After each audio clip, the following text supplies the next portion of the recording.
अब octal to hexadecimal है, तो ऑक्टल टू हेक्साडेसिमल डायरेक्टली जो है हम मूव नहीं कर सकते, उसको पहले ना हमने बाइनरी में कन्वर्ट करना होता है। तो हमें पता है कि ये 2 की पावर 3 में ऑक्टल आता है और हेक्सा आता है 2 की पावर 4 में, ठीक है। तो पहले मैं जाऊंगा ऑक्टल टू बाइनरी और उसके बाद फिर मैं जाऊंगा बाइनरी टू हेक्साडेसिमल। तो कोई एग्जांपल लेते हैं, जिस तरह मैं लेट्स सपोज नंबर लेता हूँ 3 4 5, ठीक। अब हाँ, जब हमने ऑक्टल टू बाइनरी हम गए थे ना, तो हमने हर डिजिट के 3 3 पेयर बनाए थे, ठीक है। वो 3 पेयर कैसे बनाए थे कि जिस तरह हमारे पास ये नंबर होता है 1 2 4। अब 3 पेयर बनाने हैं तो मुझे आगे जाने की ज़रूरत नहीं है। देखें 5 5 किस में आता है, 4 + 1 5 होता है ना, तो ये हो जाएगा 1। तो ये 1 0 1, 4 + 1 5 बनता है। अब ये मैंने ये 5 के लिए लिखा हुआ है, ठीक।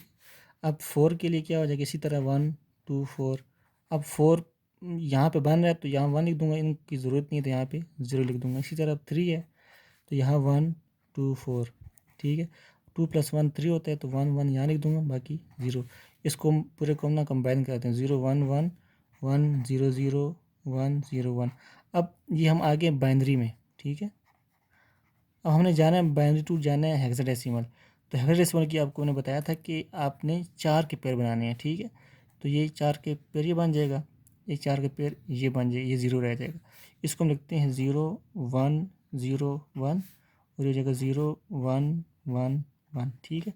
इस तरह 1 × 2 की पावर 0 प्लस 0 × 2 की पावर 1 प्लस 1 × 2 की पावर 2 प्लस 0 × 2 की पावर 3, ठीक है। तो ये आपके पास 2 की पावर 0 क्या हो जाएगा, 1 आ जाएगा यहाँ पे, प्लस ये तो 0 ही हो जाएगा। 2 की पावर 2 कितना हो जाएगा 4, और यहाँ पे 0 आ जाएगा तो ये हो जाएगा 0। तो आपके पास बन जाएगा 5। अब इस वाले को सॉल्व करते हैं, ये है 0 1 1 0, तो इसको 0 × 2 की पावर 0 प्लस 1 × 2 की पावर 1 प्लस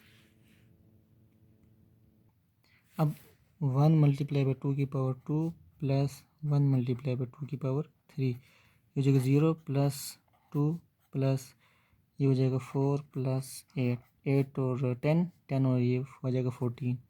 अब क्योंकि अब आप इसको ना 1 4 5 नहीं लिख सकते, ये गलत हो जाएगा। आप इसको अब 14 है ना, तो 14 हेक्सा में क्या होता है, वो ई होता है, तो आपने ई और ये इसका 5 लिख देना, ठीक है जी।